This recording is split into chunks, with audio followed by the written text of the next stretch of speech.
శ్రీ కల్వకుంట్ల తారక రామారావు గారు.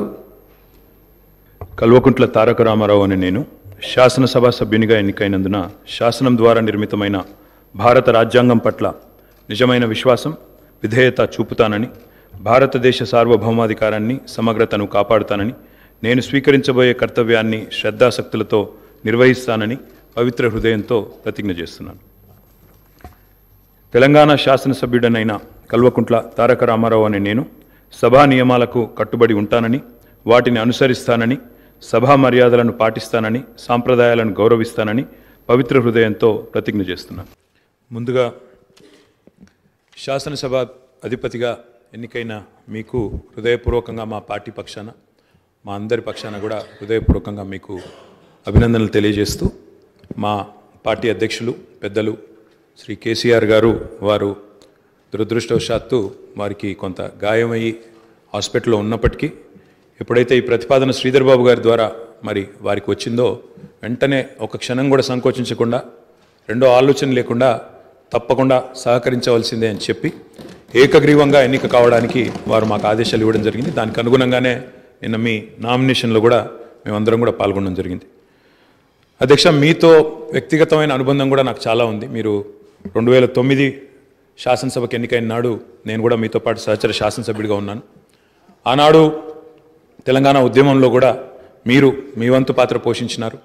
2012 నుంచి 14 దాకా మీరు మంత్రిగా, ముఖ్యంగా మా శాఖకు మంత్రిగా, హ్యాండ్లూమ్స్ అండ్ టెక్స్టైల్స్ డిపార్ట్మెంట్కి మంత్రిగా మీరు పనిచేసిన క్రమంలో ఆనాడు ఒక సందర్భంలో నేను మీ దగ్గరకు వచ్చి, మీరు రండి సిరిసిల్లకి మీరు రావాలి, ఎందుకంటే రాష్ట్రం మొత్తంలోనే టెక్స్టైల్ అంటే సిరిసిల్ల కాబట్టి మీరు తప్పకుండా రావాలి అంటే మీరు కొంత సంకోచం వ్యక్తం చేసినారు మొదలు.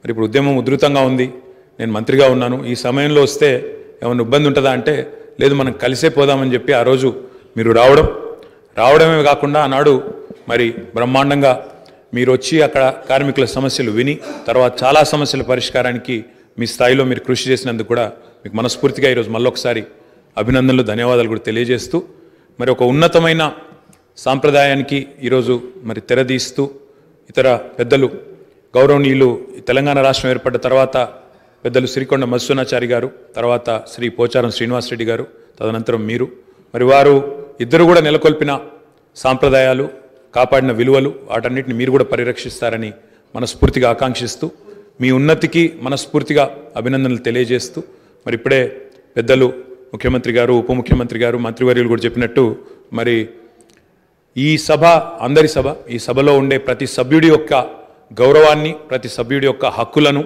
ముఖ్యంగా ప్రజల తరపున మాట్లాడే ప్రతి నాయకుడి యొక్క, ప్రతి గౌరవ సభ్యుడి యొక్క మరి గొంతును వినిపించే విధంగా ఆ బాధ్యత మీరు తప్పకుండా సమర్థవంతంగా నిర్వహిస్తారని మనస్ఫూర్తిగా ఆశిస్తూ, మరి ఒక సామాన్య ఎంపీటీసీ పదవి నుంచి ఈరోజు శాసనసభ స్పీకర్గా ఎదిగిన మీ జీవితం ఏదైతే ఉందో, రాజకీయ ప్రస్థానం ఏదైతే ఉందో, ఇది చాలామందికి తప్పకుండా స్ఫూర్తిదాయకంగా ఉంటుందని చెప్పి మనసారా ఆకాంక్షిస్తూ, మీ బాధ్యతలో మీరు 100% విజయవంతం సాధించాలని మా పార్టీ తరఫున కూడా కోరుకుంటూ మళ్ళొకసారి మీకు అభినందనలు అధ్యక్ష.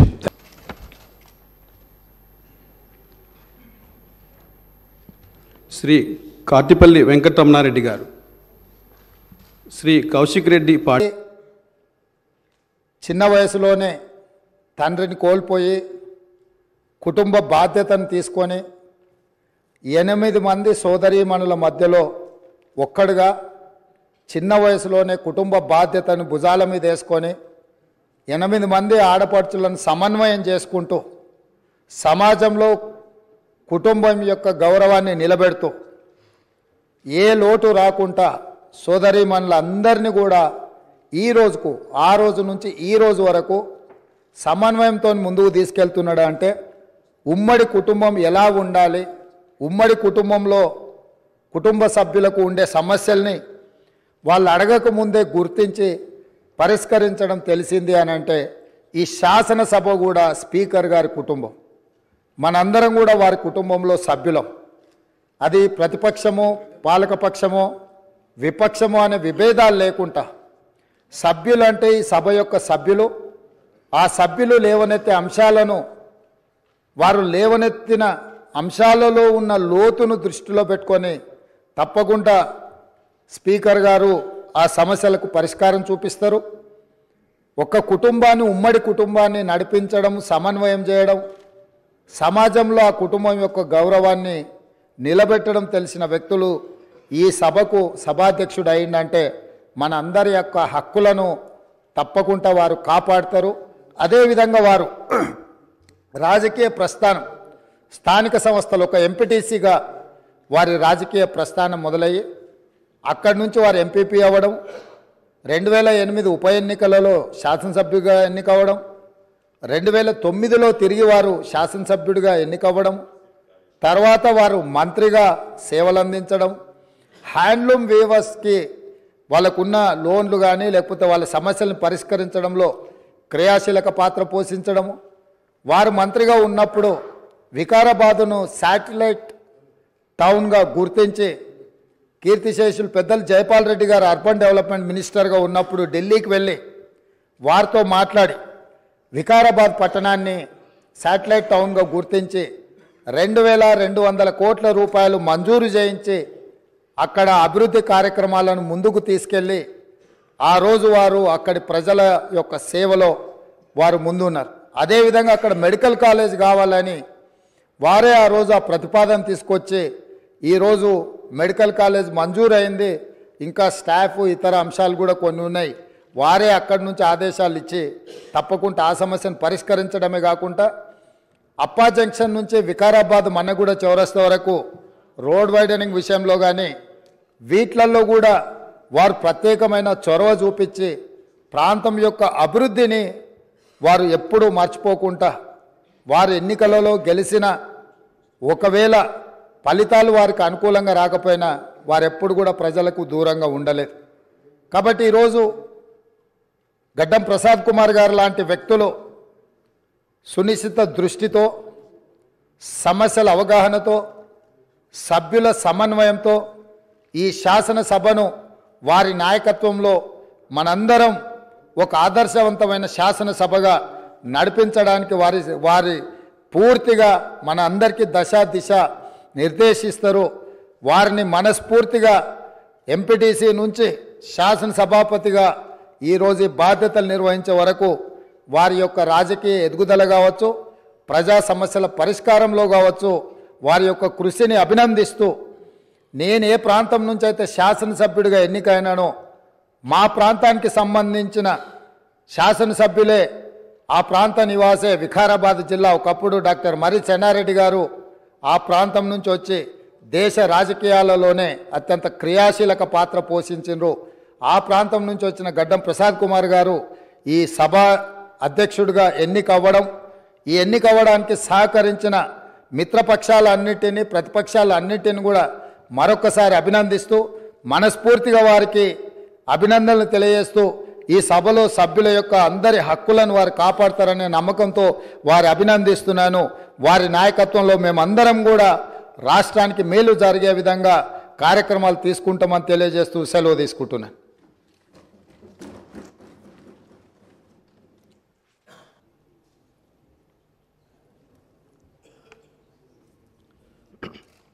కాటిపల్లి వెంకటరమణారెడ్డి అనే నేను శాసనసభ సభ్యునిగా ఎన్నిక అయినందున శాసనం ద్వారా నిర్మితమైన భారత రాజ్యాంగం పట్ల నిజమైన విశ్వాసం, విధేయత చూపుతానని, భారతదేశ సార్వభౌమాధికారాన్ని, సమగ్రతను కాపాడుతానని, నేను స్వీకరించబోయే కర్తవ్యాన్ని శ్రద్ధాసక్తులతో నిర్వహిస్తానని దైవసాక్షిగా ప్రమాణం చేస్తున్నాను. తెలంగాణ శాసనసభ సభ్యుడనైన కాటిపల్లి వెంకటరమణారెడ్డి అనే నేను సభా నియమాలకు కట్టుబడి ఉంటానని, వాటిని అనుసరిస్తానని, సభా మర్యాదలను పాటిస్తానని, సాంప్రదాయాలను గౌరవిస్తానని దైవసాక్షిగా ప్రమాణం చేస్తున్నాను. मैं टी राजा सिंह विधानसभा के लिए सदस्य निर्वाचित हुआ हूँ। सत्यनिष्ठा से प्रतिज्ञा करता हूँ कि मैं विधि द्वारा स्थापित भारत के संविधान के प्रति सच्ची श्रद्धा और निष्ठा रखूँगा। मैं भारत की प्रभुता और अखंडता अक्षुण्ण रखूँगा तथा जिस पद को मैं ग्रहण करने वाला हूँ उसके कर्तव्यों का शुद्ध अंतर्करण के साथ श्रद्धापूर्वक निर्वहन करूँगा। मैं तेलंगाना विधानसभा का सदस्य टी राजा सिंह सत्यनिष्ठा से प्रतिज्ञा करता हूं कि सभा के नियमों, मर्यादाओं तथा शिष्टाचार का विधिवत शुद्ध अंतर्करण से आदरपूर्वक पालन करूंगा। भारत माता की जय।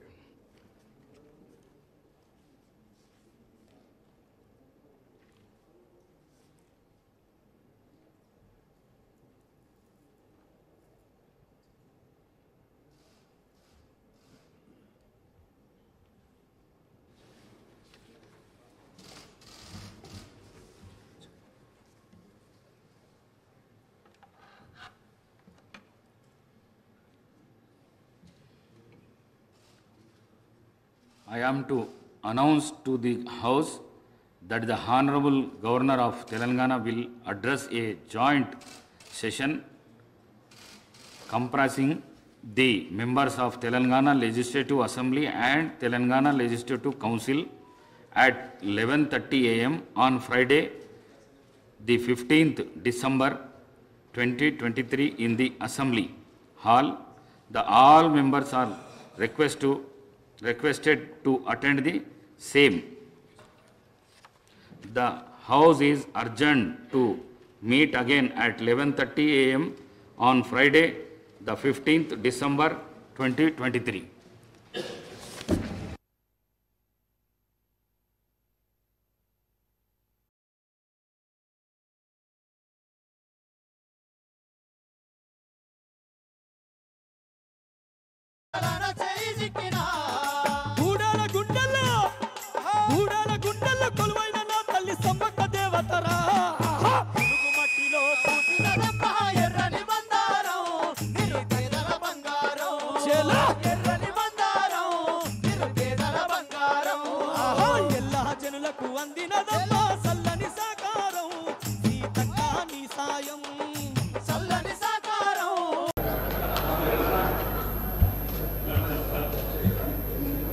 చామకూర మల్లారెడ్డి అనే నేను శాసనసభ సభ్యునిగా ఎన్నికైనందున శాసనం ద్వారా నిర్మితమైన భారత రాజ్యాంగం పట్ల నిజమైన విశ్వాసం, విధేయత చూపుతానని, భారతదేశ సార్వభౌమాధికారాన్ని, సమగ్రతను కాపాడుతానని, నేను స్వీకరించబోయే కర్తవ్యాన్ని శ్రద్ధాశక్తులతో నిర్వహిస్తానని దైవసాక్షిగా ప్రమాణం చేస్తున్నాను. తెలంగాణ శాసనసభ సభ్యుడైన చామకూర మల్లారెడ్డి అని నేను సభ నియామకాలను కట్టుబడి ఉంటానని, వాటిని అనుసరిస్తానని, సభ మర్యాదలను పాటిస్తానని, సంప్రదాయాలను గౌరవిస్తానని దైవసాక్షిగా ప్రమాణం చేస్తున్నాను.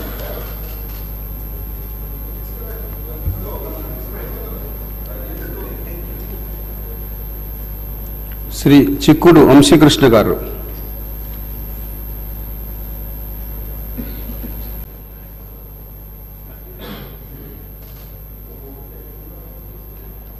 మామిడాల యశస్విని అనే నేను శాసనసభ సభ్యురాలిగా ఎన్నికైనందున శాసనం ద్వారా నిర్మితమైన భారత రాజ్యాంగం పట్ల నిజమైన విశ్వాసం, విధేయత చూపుతానని, భారతదేశ సార్వభౌమాధికారాన్ని, సమగ్రతను కాపాడుతానని, నేను స్వీకరించబోయే కర్తవ్యాన్ని శ్రద్ధాశక్తులతో నిర్వహిస్తానని దైవసాక్షిగా ప్రమాణం చేస్తున్నాను.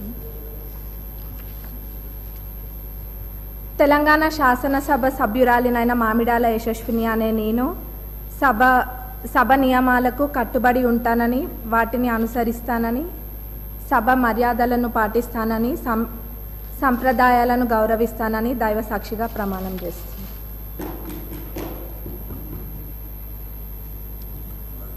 శ్రీ ఆది శ్రీనివాస్ గారు.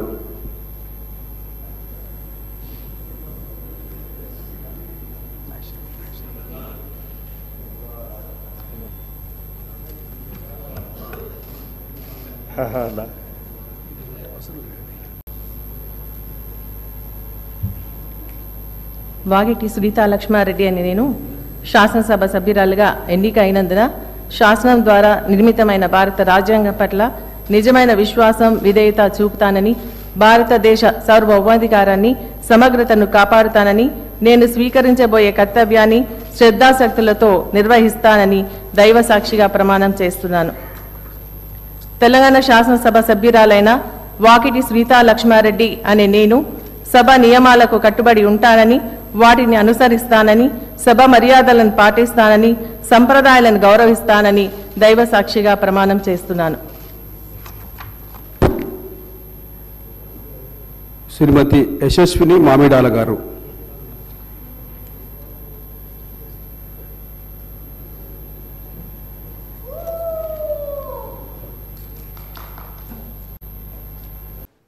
శ్రీ ధనసరి అనసూయ సీతక్క గారు. నమస్కారం sir. Third Telangana legislative assembly స్పీకర్గా మీరు ఎన్నికైనందుకు చాలా సంతోషంగా ఉంది సార్.